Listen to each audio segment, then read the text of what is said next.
The text for this morning's sermon is Psalm 8.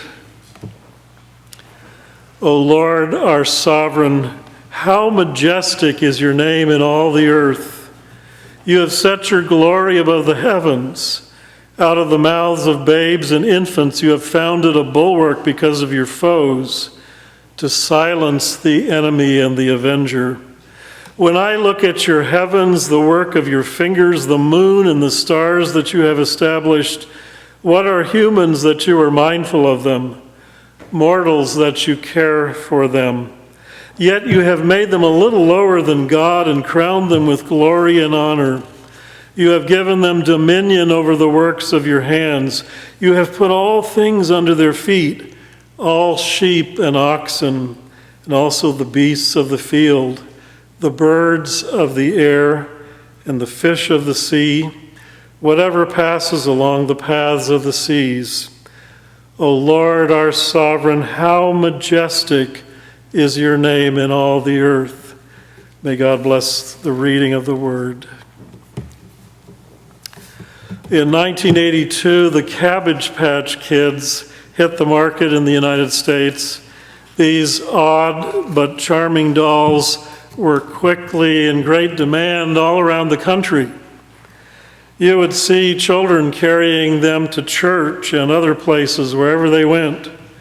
And so soon our 5-year-old daughter was asking us about getting her very own Cabbage Patch Kid. But they were very expensive and they were hard to find.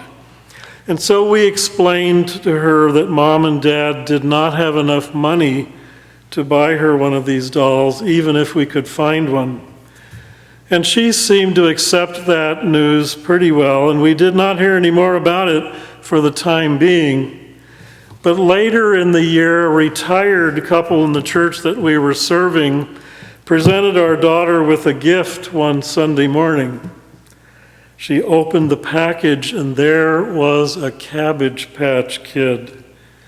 And to our embarrassment, our daughter's first words to that generous couple were, "How much money do you have?"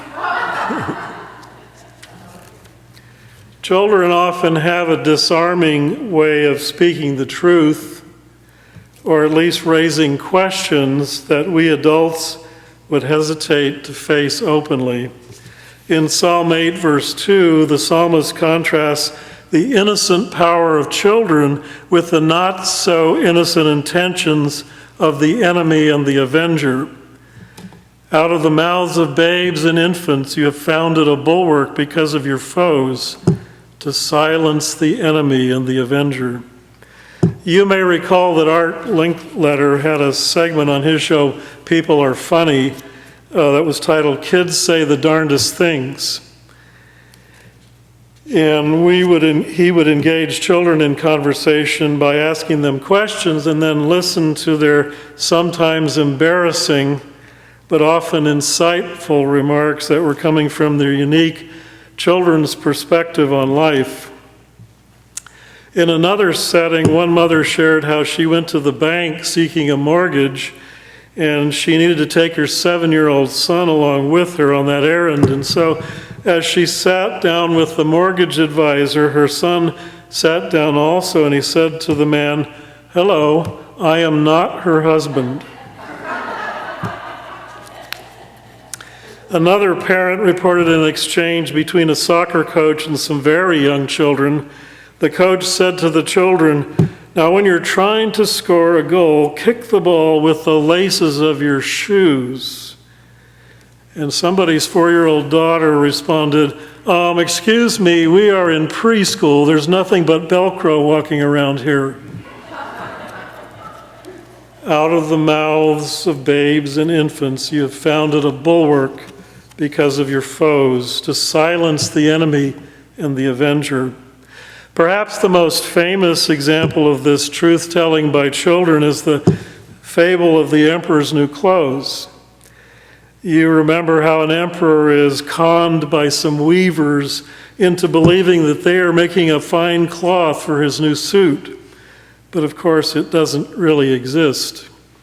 And so when he goes out on parade, the adults are too afraid to state the obvious for fear of standing out, until a child blurts out, "The emperor has no clothes."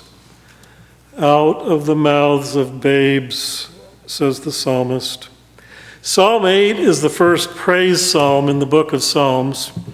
The first 7 psalms plead with God for deliverance from enemies or for illness or sometimes both. But with this psalm, the focus shifts to praise of God and to a celebration and an affirmation of human dignity.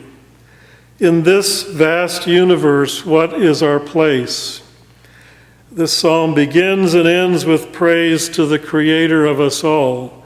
O Lord, our sovereign, how majestic is your name in all the earth. Our understanding of the size of the universe has greatly expanded since the psalmist wrote these words. Astronomers estimate that there are 2 trillion galaxies in the known universe, and each of these galaxies contains billions of stars. The question of the psalmist in verses 3 and 4 is even more urgent for us in the 21st century.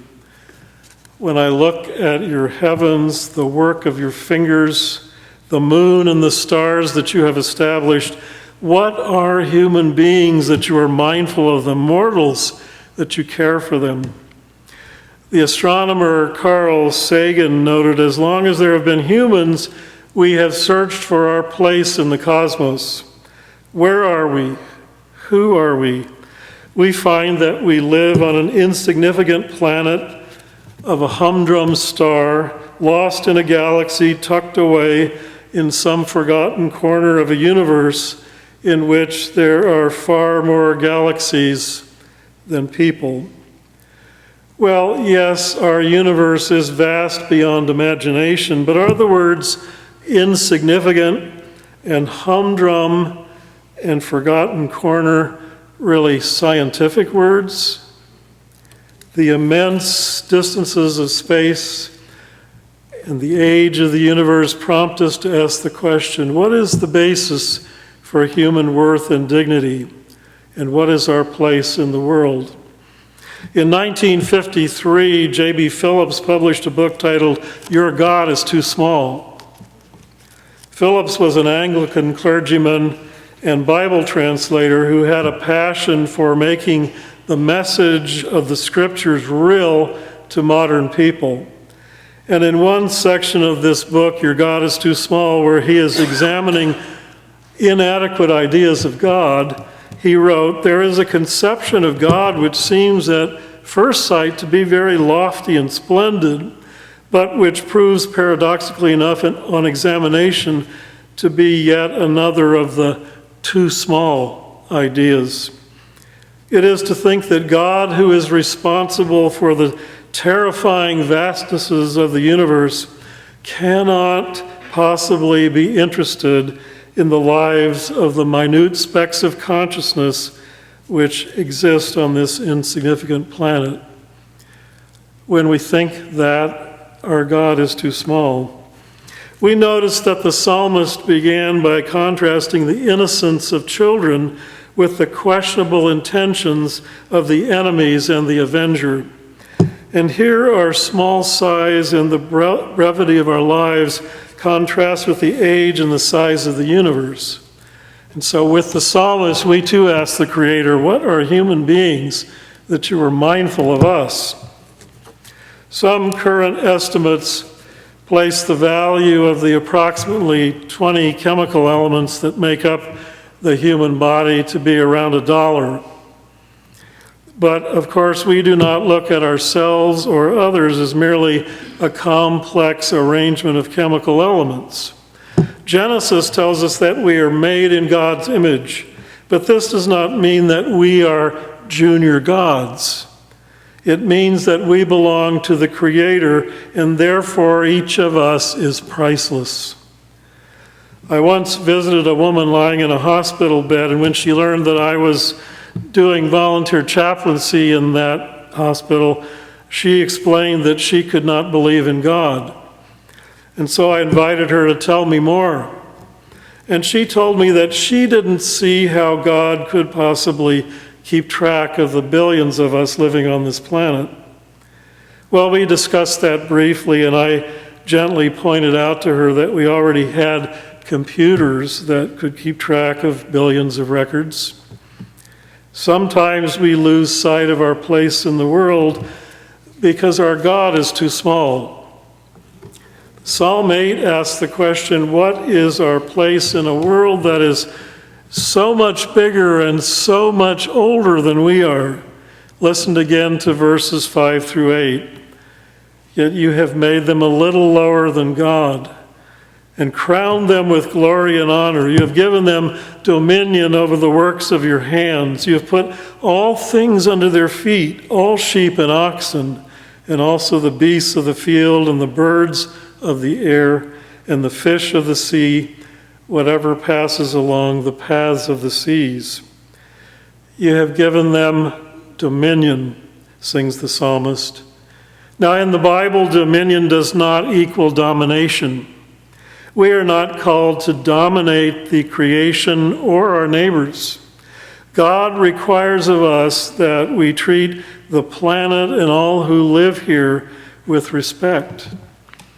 We are called to be stewards of this planet which the Creator has given us as our home. And it's likely that this is the only home we will have for the foreseeable future. From mid-2020 to mid-2021, we witnessed protests around the country spurred by the killing of George Floyd. This year, we have seen protests against Israel's prosecution of the war in Gaza, as well as protests against the rising tide of anti-Semitism in our country. One longing lives at the heart of the marching and the signs and the chanting, and that is the demand to be treated with the dignity and the honor that God has given us. Our Creator has created each of us with inherent worth and dignity, and you and I are called to recognize that worth and dignity in ourselves and in our neighbors.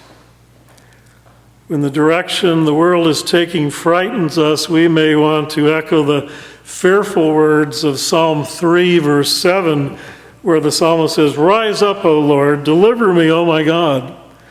For you strike all my enemies on the cheek. You break the teeth of the wicked." The psalmist there is asking God to punch them in the jaw. But in fearful times, the psalmist invites us instead to a life of wonder, lived before a God who made the galaxies and all of us as well. What are humans that you are mindful of them, mortals that you care for them, yet you have made them a little lower than God and crowned them with glory and honor? Muratus was a wandering scholar in the 16th century. He was very educated, but he was also very poor. And while traveling through an Italian town, he became very sick, and he was taken to the place where the destitute were kept. And the people who cared for him did not know that he was a great scholar and that he understood Latin. And one day the doctors were discussing Muratus' case in Latin, and they were saying that he was a poor creature of value to no one, and that it was hopeless and unnecessary to expend care and money on attention to such a worthless human being. Muratus looked up and answered in their own Latin, "Call no man worthless for whom Christ died." Because of God's grace, as Muratus said, none of us are worthless. In fact, in God's eyes, we each have infinite value. With the psalmist, we ask, what are we human beings that you are mindful of us, O God? And out of the mouths of babes and infants and the least and sometimes the lost, the truth that finds a place for all of us in the world is told, O Lord, our Lord, how majestic is thy name in all the world. Amen.